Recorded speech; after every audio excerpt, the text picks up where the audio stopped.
Okay, voice clear है?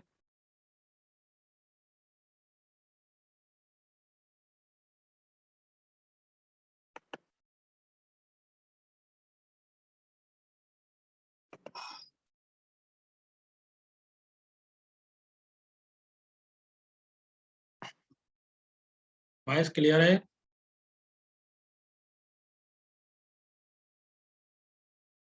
तो हम लोग नॉन एपिस्टैटिक जीन इंटरेक्शन के बारे में डिस्कस कर रहे थे।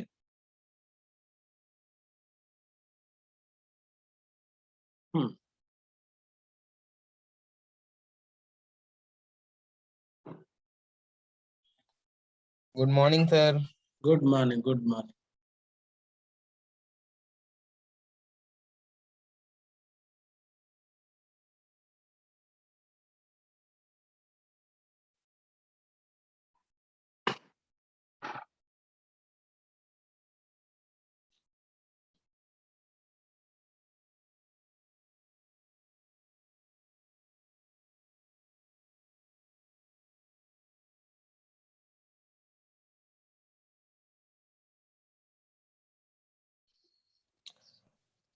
टाइम तो सर 11:15 की थी ना, तो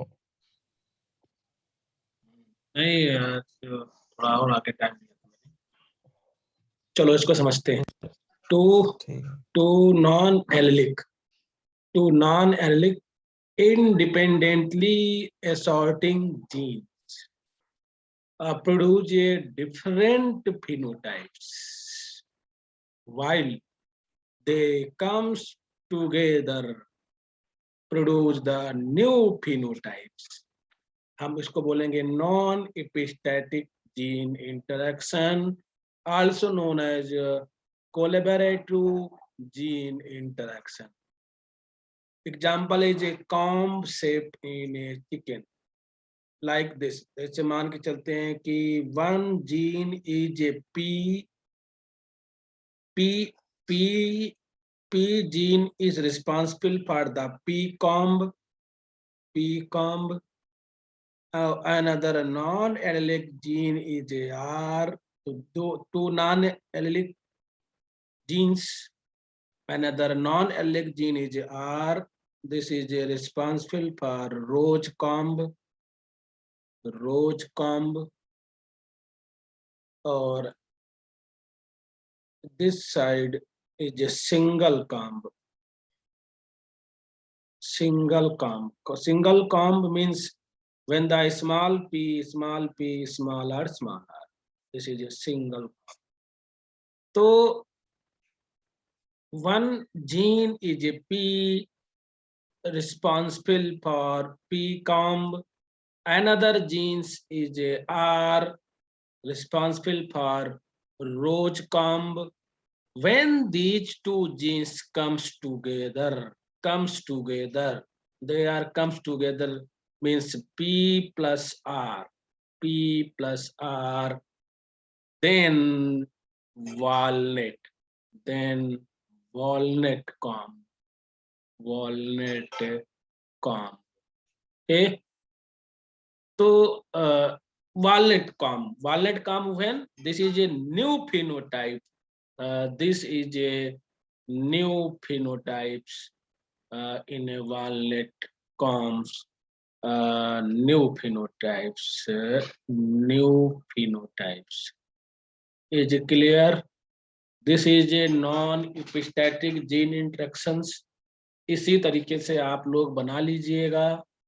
to non allelic independently assorting gene P and और, मतलब मान के चलिए पी अपने फिनोटाइप के लिए पी कॉम्ब का फिनोटाइप है, आर का अपना यूनिक फिनोटाइप है, आर रोज कॉम्ब है।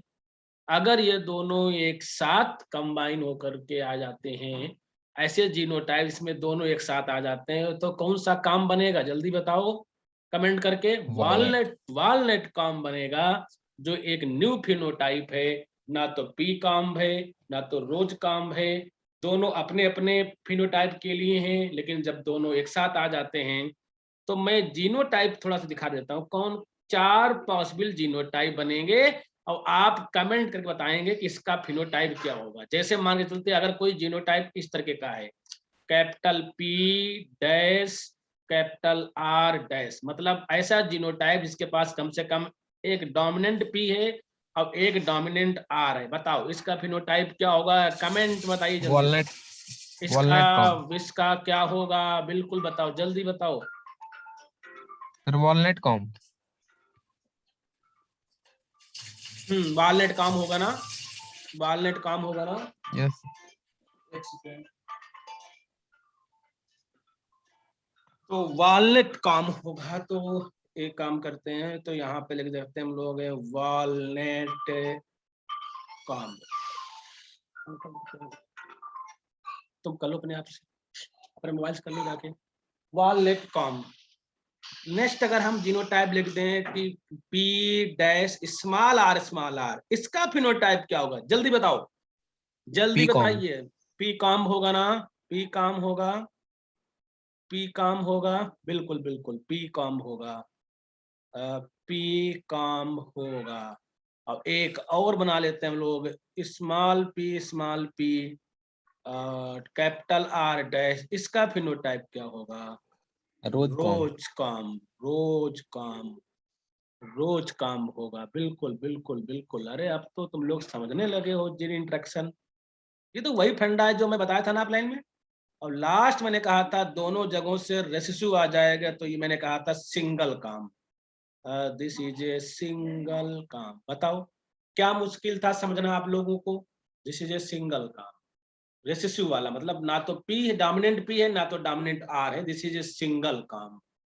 अब एक क्रॉस तो बनता है ना, क्रॉस तो बनता है, क्रॉस बनता है ना, ये करा देते हैं, तो जल्दी से क्रॉस कर लेते हैं। हाँ एक आप लोग नाम चेक कर लीजिएगा, कोई भी ऐसा नाम हमने एक साथ ही सबको सेलेक्ट किया है, मैं उसको तुरंत यहाँ से मीटिंग से हटा दूंगा, ठीक है। अब आपको करना क्या है, अब क्या करना है, क्रॉस कराना है आपको। क्रॉस देखो यहाँ पे ऑलरेडी क्रॉस किया गया है, देखो ये मैंने क्रॉस कराया। रोज काम होमोजाइगस फॉर रोज काम का क्रॉस किससे?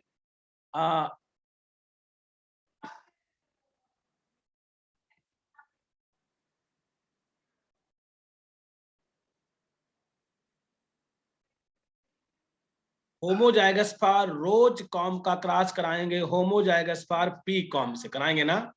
तो ये रोज काम हो गया, ये पी कॉम हो गया। इसका जब क्रॉस कराओगे तो F1 में सब कैसे आएंगे? जल्दी बताओ बेटा, सब लोग कमेंट कर बताओ। वॉलनट आएंगे ना, वॉलनट। ये यहाँ से capital R small P gametes आएंगे, हम small R small P walnut आएंगे। जब इनकी हम सेल्फिंग करा देंगे, तो वॉलनट काम का सेल्फिंग कराओगे तो फिर आपका जो आएगा वो आएगा आपका इस तरीके से, ये बनेंगे गैमिट्स ना, ये गैमिट्स बनेंगे।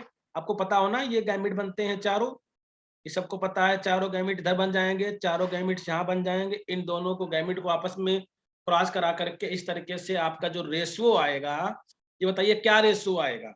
अगर F2 जीनो फिनोटाइप रेशियो की बात करें तो रेशियो क्या आएगा? तो आपको सबको पता हो, 9:3:3:1। 9:3:2, हाँ बिल्कुल बिल्कुल। तो ये एक कैपिटल आर कैपिटल पी, ये होंगे 9, क्योंकि वॉलनट होंगे capital R dash small P, ये होंगे 3। फिर small are capital P dash, ये भी होंगे 3।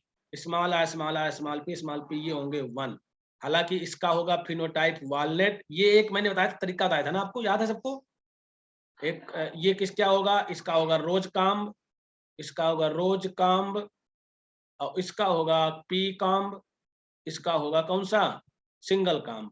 डिपेंड करता है कि क्वेश्चन अगर अगर मान लीजिए क्वेश्चन उसमें आता है, क्या नाम है, अगर शॉर्ट क्वेश्चन आता है तो आप इस ट्रिक को अप्लाई कर लीजिएगा। अगर लॉन्ग क्वेश्चन आता है तो आप ये चेकर बोर्ड बनाओगे, ये मैं पहले बता चुका हूँ।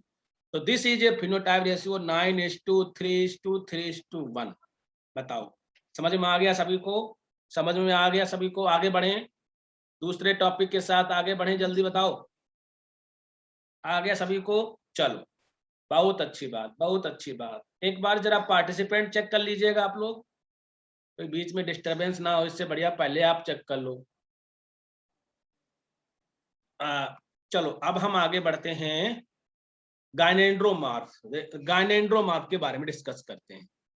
तो गायनेंड्रोमार्फ के बारे में मैंने बताया था ना, आपको याद होगा, मैंने कहा था कि अगर कोई ऐसा इंडिविजुअल्स जिसके पास में male characteristics as well as female phenotypes, मतलब दोनों बॉडी में दोनों कैरेक्टर्स हों, मतलब individual showing the both male characteristics as well as female characteristic features, that is known as gynandromorph. मैं ये बात पहले बता चुका हूं।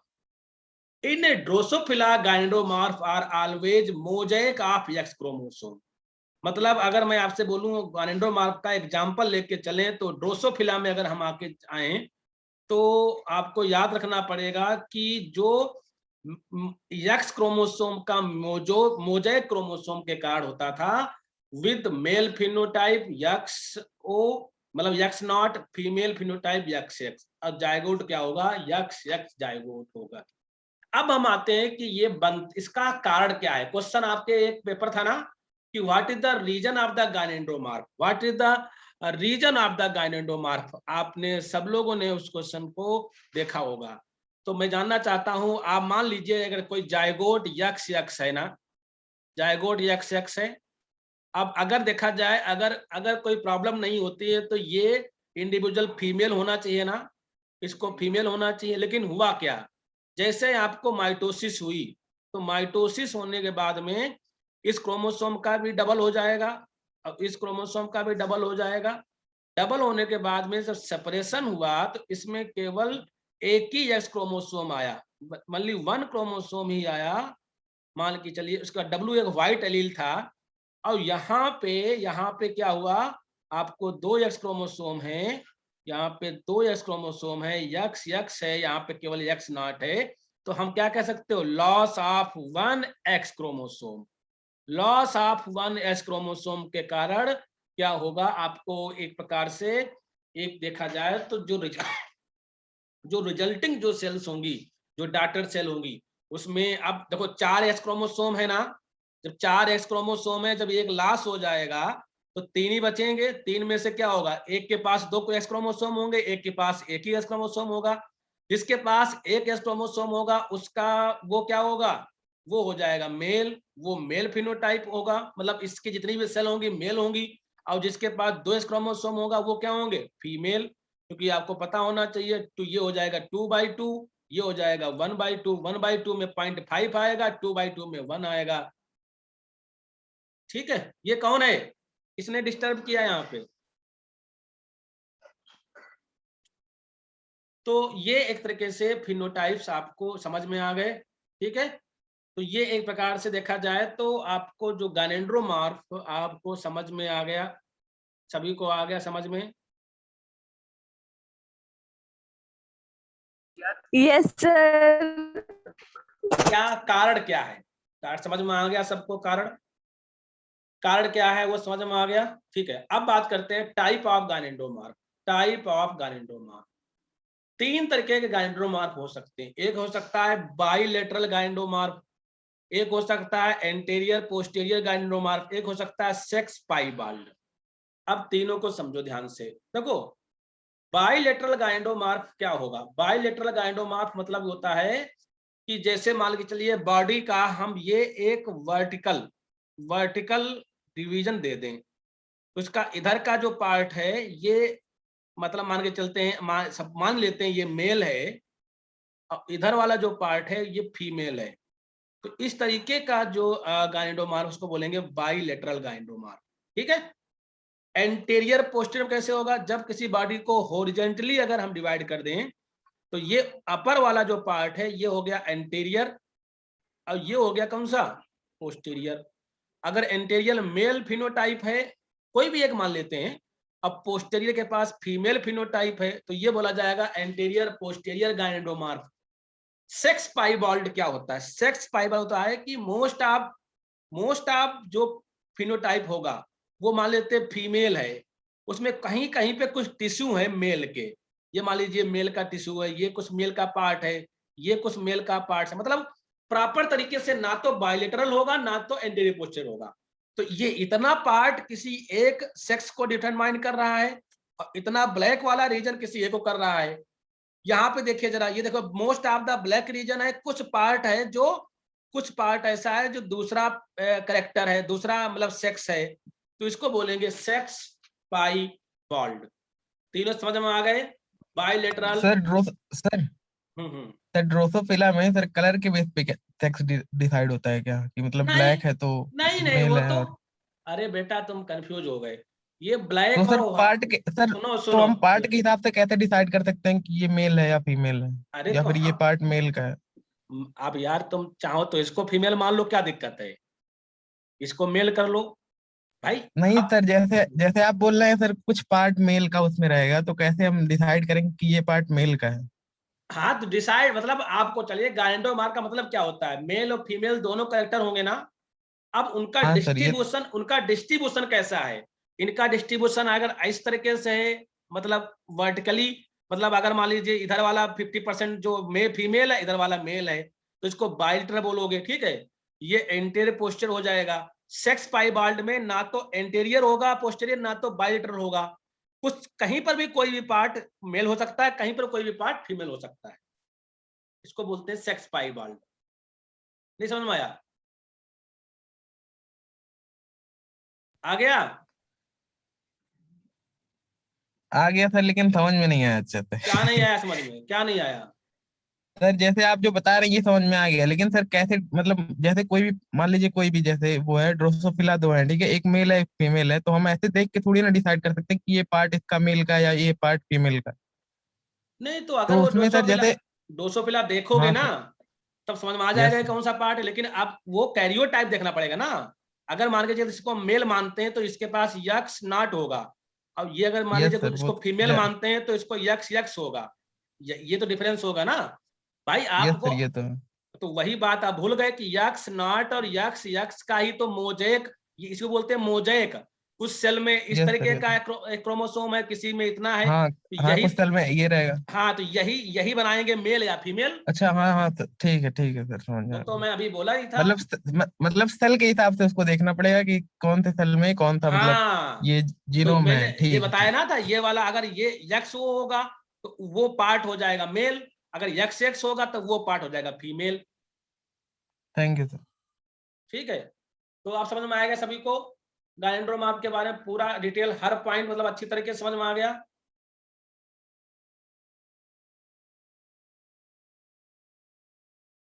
नहीं, सपोज नहीं कर रहे हैं हम मान के चल रहे हैं कि अगर आप ब्लैक को अगर फीमेल ले लो तो व्हाइट को मेल ले लो, मतलब वो तो एक को किसी को एक को मानना ही पड़ेगा ना, क्यों शालिनी? हाँ ये क्लियर है कि अगर जिसको फीमेल लोगे तो फीमेल जब भी बन पाएगा जब दो एस क्रोमोसोम हो ना, 2/2 चलेगा, और यहाँ पे 1/2 का आएगा। आपको याद होगा जीनिक बैलेंस, याद है ना? जीनिक बैलेंस सबको याद होगा, उसी कंसेप्ट पे चले जाएगा। बहुत अच्छा क्वेश्चन बनता है जीनिक यस सर। बैलेंस।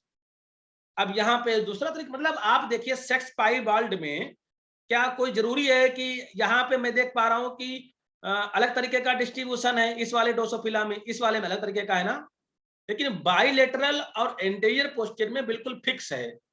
अगर आप जब पेपर में आ जाए तो आप क्या करिएगा, ऐसे बनाइएगा, देखो ये अगर हम इसको ऐसे डिवाइड कर दें, ये फीमेल इसको मेल, तो ये हो जाएगा बाइलेटरल। अगर हम ये ड्रोसोफिला है, इसको ऊपर वाला मेल कर लेते हैं, इधर वाला फीमेल कर लेते हैं, ये हो जाएगा एंटीरियर पोस्टीरियर। और तीसरा बनेगा फिगर, मान लेते हैं ये पूरा मोस्ट आप इसको मान लेते हैं मेल, और कहीं कहीं पे कुछ टिश्यू हैं जो फीमेल के हैं, यहाँ पे कुछ टिश्यू हैं फीमेल को, तो ये डिस्ट्रीब्यूशन कैसा माना जाएगा, पाइबॉल्ड। या फिर ऐसा भी हो सकता है कि मोस्ट ऑफ जो पार्ट है वो फीमेल का हो, कहीं कहीं पे उसके मेल के टिश्यू हो बीच बीच में कहीं पे, ऐसा भी हो सकता है। ये सेक्स पाइबॉल्ड, कहीं कहीं पे थोड़ा कुछ पार्ट ना। अब समझ में आ गया सभी को? सर हम्म। जैसे कि अगर नॉर्मल, जैसे कि ये गायनेंड्रोमार्फ है, इसको अगर किसी नॉर्मल करना हो अगर, तो कैसे, मतलब नॉर्मल हो सकता है ये, जैसे इसमें तो रेड एंड ये तो नॉर्मल, देखो ये तो एक प्रकार का क्या है, एबनॉर्मलिटी है। अगर हम नॉर्मल के साथ Okay. जाएं तो बहुत सिंपल तरीके से, अगर आप यहाँ पे लॉस ना करें तो जब डिवीजन होगा जी। तो डिवीजन ऐसे होगा, एक के दोनों, इसके पास भी 2 एक्स होंगे, इसके पास 2 एक्स होंगे, ये भी फीमेल होगा, जी। ये भी फीमेल Yes, होगा, sir. क्योंकि जायगोट के पास क्या है, Yes, sir. फीमेल। तो अगर पूरी body as a female behaviour कर रही है, हर एक टिश्यू में फीमेल है, तो this is not a case of the gynandromorph. आप ये मत सोचिएगा कि हर ड्रोसोफिला अब गाइंडोमार्फ ही होता है। आप क्या बच्चे की जान लेना Yes, चाहते sir. हो क्या? गाइंडोमार्फ तो Yes, एक प्रकार की एब्नॉर्मलिटी है ना। Oh, आप समझ रहे हो yes, कि sir. Yes, sir. ड्रोसोफिला गाइंडोमार्फ ही होते होंगे। हाँ, अरे मेल में भी तो कैसे केस मिल जाते, नहीं मिलते हैं क्या? Yes, sir, मिलते हैं। हाँ, ह्यूमन में भी मिल जाते, नहीं मिल जाते? ह्यूमन मेल फीमेल और दूसरा एक सेक्स, आप जानते हो पूरा। तो इस तरीके से वो Yes, तो sir. एक प्रॉब्लम है, वो तो एक प्रॉब्लम है ना। ठीक है, Okay, अब sir. आते हैं बार बॉडी के संबंध। देखो, बार बॉडी में बहुत कुछ ज्यादा नहीं है इसमें। अगर हम मैं पहले बता चुका हूं, एक प्रकार का रिवीजन हो जा रहा है आपका। बार बॉडी को अगर हम लिंक करें तो किससे लिंक करोगे? अगर हम इसको लिंक करें तो एक्स क्रोमोसोम इनएक्टिवेशन, ठीक है ना? किसमें, फीमेल में या मेल में? फीमेल में। फीमेल। हाँ, मेल में नहीं, फीमेल में होता है। या इसी को हम लिंक करें तो क्या बोल सकते हो, डोसेज कंपनजेशन, डोसेज कंपनसेशन। हाँ, कंपनसेशन कह सकते हो। एक प्रकार का क्या है, एक्स क्रोमोसोमल इनएक्टिवेशन है। तो यहाँ लिखा है इन ए मैमल, अब मैमल में लिख देता हूँ यहाँ फीमेल में, क्योंकि ये चीज यहाँ पे लिखी नहीं गई है। One X chromosome is express in somatic cell, one express कर रहा है, तो दूसरा क्या हो जाएगा, कंडेंस हो जाएगा, Inactive. इनएक्टिव हो जाएगा। Ine- second can become condense to become Barr body. Barr body को हम बोल सकते हो इनएक्टिव, इनएक्टिव। चाहो तो फिगर देख लीजिए, देखिए जरे, ये कोई फिगर है, अब इसके बाद ये एक्स क्रोमोसोम, ये एक्स क्रोमोसोम है। तो बाई चांस ये हो गया, हमने क्या किया, इसको रेड मान लिया, इसको ब्लू मान के चला, दोनों एक्स क्रोमोसोम है। तो जरूरी नहीं है कि कौन सा, कोई भी हो सकता है। मतलब इसको हम मान सकते हैं ये मेल, ये फादर साइड वाला क्रोमोसोम है, ये मदर साइड वाला, ठीक है भाई। एक क्रोमोसोम मेल साइड से आया होगा, फादर से आया होगा, एक एक्स क्रोमोसोम कहां से आया होगा, मदर से आया होगा। तो देखिए इस वाले में क्या हुआ है, इस इधर इधर से देखा जाए तो मदर साइड वाला एक्स क्रोमोसोम क्या हो गया, इनएक्टिव हो गया। और इधर क्या हो गया, फादर साइड वाले क्या हो गया, इनएक्टिव हो गया। इनएक्टिव को ये गोल गोल बनाया है, इसका मतलब हो गया कि ये कंपैक्ट हो गया, कंडेंस हो गया ना, कंडेंस हो जाता है थोड़ा सा। मतलब आपको पता होगा, याद होगा, जो ज्यादा कंडेंस होता है वही तो होता है हेटेरोक्रोमेटिन। वो पॉइंट आपको याद है हेटेरोक्रोमेटिन वाला? Yes, sir. Heterochromatin are more condense, more condense, that is become inactive, inactive ना। तो Barr bodies are reactivate during the gamete, जैसे जब गैमीट्स बनेंगे तो ये दोबारा फिर एक्टिवेट हो जाएंगे। तो आपको याद होगा इस तरीके के बिहेवियर को हम लोगों ने फैकल्टेटिव हेटेरोक्रोमेटाइजेशन बोला था। ये केवल Yes, sir. इस दौरान तक रहेंगे, आने वाले समय में जब गैमीट्स बनेंगे तो ये फिर एक्टिव हो जाएंगे। उनको क्या किया गया है, फोर्स करके इनको बार बॉडी बना दिया गया, इनएक्टिव कर दिया गया है। मुझे लग रहा है आपको समझ में तो आ गया होगा कैसे बनती है बार बॉडी। देखो, मान लेते हैं कोई मदर है, ठीक है। अब मदर के पास में आप ये एक्स क्रोमोसोम, कोई जायगोट है, ये एक्स और वाई, ठीक है। अब डिवीजन होगा, डिवीजन होगा, तो यहाँ पे एक्स वाई आ गया, यहाँ पे एक्स एक्स फीमेल है, ठीक है। एक सेकेंड, सर वो डायरेक्ट वे में बना दिया है, बीच का एक पॉइंट छोड़ दिया। हाँ वो एक्चुअली ऐसा किया है, जैसे मान के चलते, देखो आप ऐसा समझिए, जो मेल पर्सन होंगे वो डायरेक्ट बना दिया, वो एक छोड़ करके। जो मेल पर्सन होंगे उनके पास एक्स वाई होगा, और जो फीमेल होंगे उनके पास एक्स एक्स होगा। यहाँ बोला गया जो फीमेल होंगे उसमें से एक्स क्रोमोसोम क्या इनएक्टिव हो जाएगा। अब इतना समझ लीजिए, एक थोड़ा सा यहाँ मैकेनिज्म है।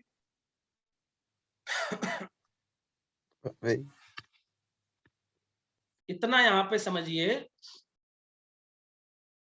आप लोग देख भी नहीं पाते, यहाँ कुछ लोग एंट्री कर गए हैं रोज, यही तुम लोगों को क्या बताए, क्या नाम है?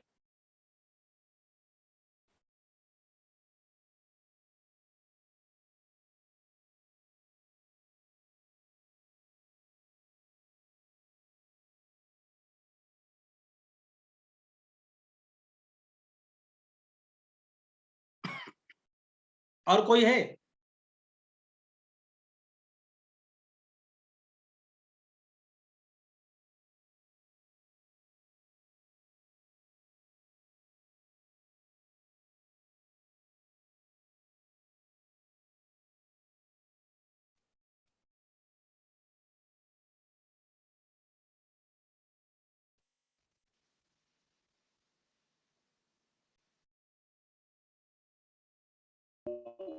चलो, तो यहाँ पे क्या करना है कि एक जीन आपको याद रखना है, यक्स आई सी, उसका नाम है x inactivation centre which contain a gene x inactive specific transcript. तो उस जीन का नाम है यक्स आई एस टी। भाई याद कर लीजिएगा, अगर याद आ जाए ठीक है।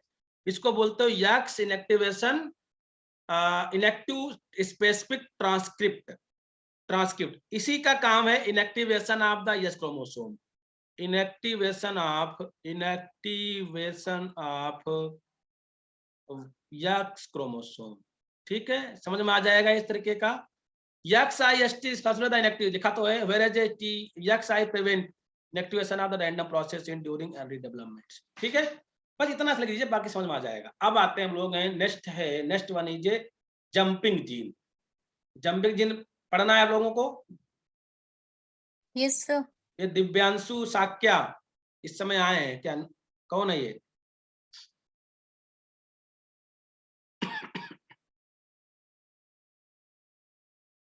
चलो, जंपिंग जीन्स को अगर आप पढ़ना चाहते हो तो ये क्या है, एक प्रकार से इसको समझ लीजिए, बहुत अच्छा क्वेश्चन, वेरी इंपॉर्टेंट क्वेश्चन बन सकता है। जंपिंग जीन क्वेश्चन बन सकता है, जंपिंग जीन करके आ जाए, ट्रांसपोजांस करके आ जाए, ट्रांसपोजांस करके आ जाए, ठीक है, या फिर अगर एक प्रकार देखा जाए तो ये म्यूटेशन मैंने आपको बताया था ना, म्यूटेशन काज करने का ये भी एक तरीका है, मतलब एक अनदर मेथड है जंपिंग जीन्स। तो जंपिंग जीन या ट्रांसपोजन कॉज द म्यूटेशन, अब पढ़ते हैं। These are transposons are segment of the DNA that can move around the different position of the genome, known as jumping gene in the single cell। आप सब लोग जानते होंगे इनको हम लोग जंपिंग जीन को बोलते हैं, क्योंकि ये एक पोजीशन से दूसरे पोजीशन में क्या हो सकते हैं, जंप कर जाते हैं, मूव कर जाते हैं, दूसरे पोजीशन पे जाके पहुंच जाते हैं, इसलिए इसको हम लोग जंपिंग जीन बोलते हैं। जैसे मैं एक बताना चाहता हूँ, जैसे मान लेते हैं ये एक जीनोम है, ठीक है, ये एक जीनोम है, यहाँ पे कोई जंपिंग जीन्स है, यहाँ से आकर के अब इस पोजीशन पे आके चले आना, जीनोम में किसी भी पोजीशन चले जाना, जीनोम में किसी भी पोजीशन पे चले जाना, उसको हम लोग क्या बोलते हो, जंपिंग जीन्स। ठीक है, समझ में आया सभी को जंपिंग जीन के बारे में?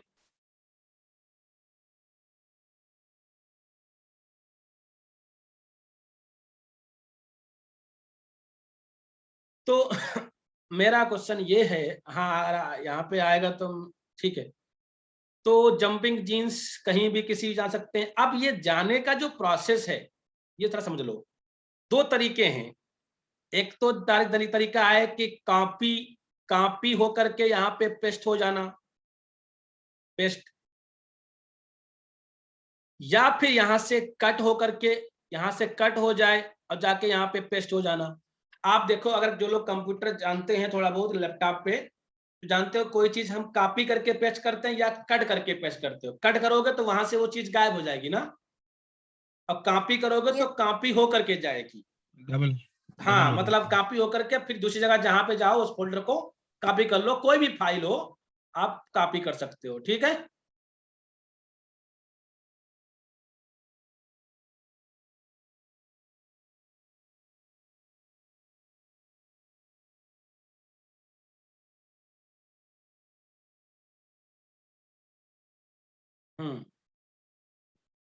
तो in this process they may cause the mutation and decrease the amount of, मतलब म्यूटेशन काज कर सकता है, इंक्रीज भी कर सकता है या डिक्रीज भी कर सकता है amount of DNA in the genomes, amount of DNA in the genomes of the cell. If the cell is a precursor of gametes, genome में भी descendants. These mobile segment of DNA are sometimes called jumping gene. There are two types, दो type के jumping gene होते हैं। देखो जरा, एक होता है क्लास सेकेंड ट्रांसपोजन्स। जो क्लास सेकेंड ट्रांसपोजन्स होते हैं वो क्या होते हैं, कट एंड पेस्ट के बेसिस चलते हैं ना।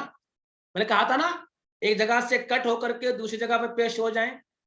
और क्लास फर्स्ट जो होते हैं ये जो इनका जो है क्लास फर्स्ट ट्रांसपोजन्स, हालांकि रिट्रो ट्रांसपोजन्स आते हैं, ये क्या करते हैं कॉपी और पेस्ट होते हैं, मतलब कॉपी हो जाते हैं पहले और फिर नई जगह पे जाके क्या होते हैं इंसर्ट हो जाते हैं। तो there are two different process of the jumping, the different two process of the transposons. one is a cut and paste, another is a copy and paste. तो यहाँ पे लिखा भी गया है that is a move directly from one place to another, they cut and paste.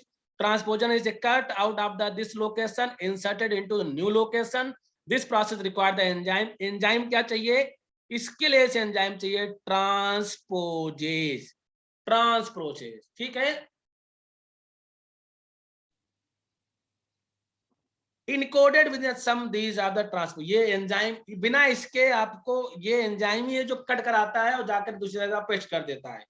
Class first ट्रांसपोजन्स retro, इसको retro ट्रांसपोजन बोलते हो, that first transcribe in DNA into the RNA. पहले ये डीएनए से आरएनए ट्रांसक्राइब होते हैं, फिर आरएनए से डीएनए बन करके फिर दूसरी जगह पे जाके पेस्ट हो जाते हैं। अब मैं कुछ एग्जांपल बताना चाहूंगा ट्रांसपोजन्स के, कुछ एग्जांपल देख लो। इसका समझ में गया, क्लास फर्स्ट समझ में आ गया। देखो पहले क्या करेगा डीएनए से आरएनए बनेगा, तो आरएनए क्या है कॉपी तो है, आरएनए से क्या बन जाएगा डीएनए, आरएनए से डीएनए बनने बोलते हो रिवर्स ट्रांसक्रिप्शन, रिवर्स ट्रांसक्रिप्शन।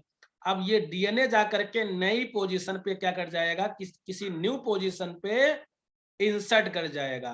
तो there are two different type of transposons, there is some examples. तो ये एक एग्जांपल्स है ट्रांसपोजन्स इन मेज। सब लोगों ने पढ़ा होगा जंपिंग जीन की डिस्कवरी, जंपिंग जीन की डिस्कवरी किसमें हुई थी, जंपिंग जीन की डिस्कवरी किसमें हुई थी जल्दी बताइए। तो आपका आंसर होगा मेज में। किसने किया था, बारबारा मैकक्लिंटॉक ने किया था, इन्होंने आपको इसको डिस्कवर किया था। ये एक ऐसी लेडी थी जिनको नोबेल प्राइज भी मिला था मान के, ठीक है। तो इन्होंने बताया जैसे ये एक मेज है, तो बताइए ये केवल एक ही जायगोट से बनेगा ना। अब उस जायगोट से ये डिफरेंट डिफरेंट कलर कैसे आ गए, देखो ये कोई अलग कलर, ये अलग कलर। आप कभी देखे होंगे इस तरह का मेज जिसमें डिफरेंट डिफरेंट तरह के ग्रेन बन जाए। तो जायगोट के पास में तो एक ही तरह की इन्फॉर्मेशन होगी ना कलर के लिए, कोई एक तरीके का कलर होना चाहिए। तो ये डिफरेंट डिफरेंट कलर कैसे आ गए, due to the jumping genes. वो करते क्या है, जैसे मान लीजिए ये कोई जीन है, अब इस जीन के लिए कोई कलर के लिए रिस्पॉन्सिबल है, यहाँ पे कोई ट्रांसपोजन आ गया तो ये कलर क्या हो जाएगा, जीन डिस्ट्रॉय हो जाएगा, म्यूटेशन हो जाएगा। तो म्यूटेशन हो जाएगा तो उतना कलर लॉस हो जाएगा, कहीं पे जीन कलर आएगा कहीं पे नहीं आएगा। तो आप समझने की कोशिश करिए, somatic tissue like a corn mutation that alter the colour will passed on to the all of the descendant cell, cell के अल्टर कर देता है, प्रोड्यूस द वेरिगेशन पैटर्न। इस पैटर्न को बोलते हो variegated pattern. It took about the 40 year scientist, तो मतलब उनको एक नोबेल प्राइज मिला था, ये आपको समझ में आ गया होगा। अब आते हैं ट्रांसपोजांस इन ड्रोसोफिला। ड्रोसोफिला में जो ट्रांसपोजांस हैं उनको बोलते हो P elements, there are P element. ये क्लास सेकेंड ट्रांसपोजांस हैं। अब बताओ क्लास सेकेंड ट्रांसपोजान कैसे थे, कट एंड पेस्ट। हाँ कट एंड पेस्ट के बेसिस पे थे, वो सब समझ में आता है तुम लोगों को।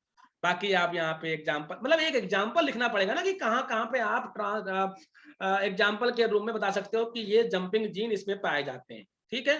कोई दिक्कत किसी को यहाँ तक, बिल्कुल नहीं। चलो अब आते हैं, नेक्स्ट है रिट्रो ट्रांसपोजन। इसको बोलते थे हम लोग क्लास, याद होगा अभी बताया था क्लास, ये कौन सी क्लास है, क्लास फर्स्ट ट्रांसपोजन। ये किस पे बेस्ड थे, कॉपी पेस्ट के बेसिस पे थे। तो यहाँ पे देखो लिखा गया बहुत अच्छी तरीके से, पहले क्या होगा, पहले आरएनए कॉपी में ट्रांसक्राइब होगा, ठीक है, फिर आरएनए, हाँ आरएनए कॉपी से डीएनए बनेगी, डीएनए बनना इसको बोलते हो रिवर्स ट्रांसक्रिप्टेज, और डीएनए जाकर के न्यू लोकेशन पे जाके इंसर्ट कर दे। इतने लिख दोगे तब भी काम चल जाएगा, आपको आगे लिखने की जरूरत नहीं है।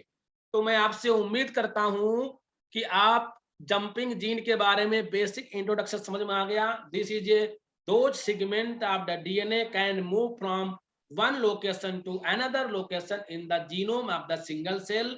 These are causes the mutation. Transposons या jumping gene के effect क्या है? Mutation हो सकता है, amount of DNA increase हो सकता है या decrease भी हो सकता है, या आप कह सकते हो कि there are two type of transposon, there are two type of jumping gene. One is a class second transposons, and another is a class first transposons. These are examples of that jumping gene. First is a transposons in maize. ये तो बहुत सबसे पहले ही ये discovery हुई थी। मेज में आप देखे होंगे बहुत सारे ग्रेन अलग अलग कलर के होते हैं, तो इसका जो रीजन है वो है जंपिंग जीन, वो है ट्रांसपोजन्स इन मेज। तो ये एक प्रकार का एग्जांपल हो गया। ड्रोसोफिला में भी पी एलिमेंट पाए जाते हैं। रिट्रो ट्रांसपोजन्स की भी आपको एग्जांपल्स हैं जो क्लास फर्स्ट में आते हैं, जो कॉपी और पेस्ट पे बात करते हैं। चलो अब हम आते हैं कंडीशनल लीथल म्यूटेशंस। ठीक है, तो कंडीशनल लीथल म्यूटेशन कुछ नहीं है, बड़ा सिंपल सा। देखो लीथल तो आप जानते ही हो, लीथल क्या होते हैं? ऐसे म्यूटेशन जो लीथल काज करते हो ना। लीथल क्या होता है? डेथ। क्या काज करें? डेथ काज करें, काज द डेथ। मैं आपको लीथल म्यूटेशन पढ़ा चुका हूं ना, याद है सबको? Yes, sir. Yes sir. अब इसको कंडीशन कैसे कह सकते हो? Condition in the sense mutation तो हुआ है, लीथल म्यूटेशन हुआ है, लेकिन उसका जो इफेक्ट है, लीथल म्यूटेशन तो हुआ है लेकिन उसका जो इफेक्ट है वो कंडीशन पे डिपेंड करेगा। मतलब जरूरी नहीं कि वो लीथलिटी आएगी, मतलब हो सकता है लीथलिटी किसी एक पर्टिकुलर एनवायरमेंट में हो रही है, one environment, restrictive condition. Example के रूप में कह सकते हो जैसे लीथलिटी हो रही है जब लो टेम्परेचर होता है, एग्जाम्पल बना लिया ना, लो टेम्परेचर में लीथलिटी हो रही है।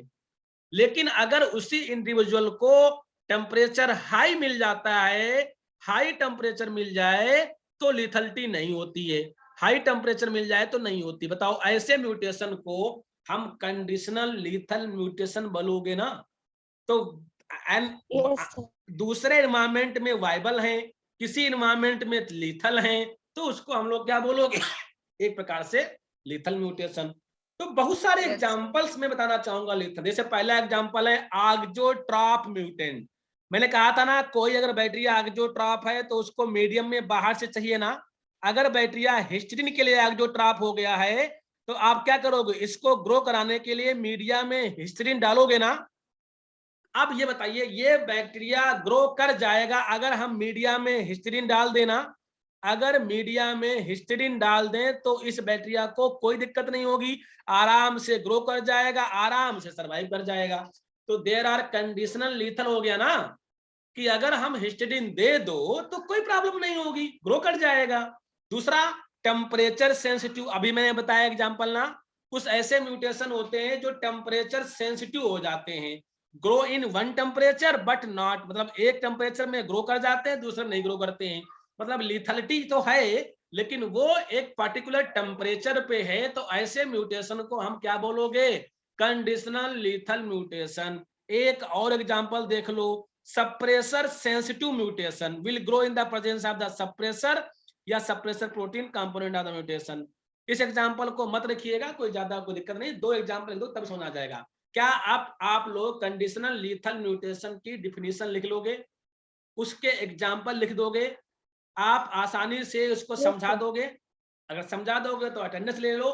कल हम लोग मिलेंगे, कैरियोटाइप्स क्या होता है, टीलोमेयर क्या होता है, उसके बाद में ये पूरा कल कंप्लीट हो जाएगा। कल मेरे तरफ से पूरा कंप्लीट हो प्लांट जाएगा। वाला भी था, सेक्स क्रोमोसोम्स इन प्लांट। वो एक क्वेश्चन आ गया है लेकिन वो आप दोबारा नहीं आएगा, उसमें कोई जरूरत नहीं है आपको। ठीक है, मैंने बोल दिया दोबारा क्वेश्चन वो रिपीट नहीं होगा, वो एक अननेसेसरी क्वेश्चन। हाँ, न्यूक्लिक एसिड का स्ट्रक्चर आपको बायोकेमिस्ट्री में पढ़ाया गया होगा, इसलिए मैं नहीं पढ़ा रहा हूँ। बायोकेमिस्ट्री में पढ़ाया गया होगा इसलिए मैं यहाँ छोड़ दे रहा हूँ।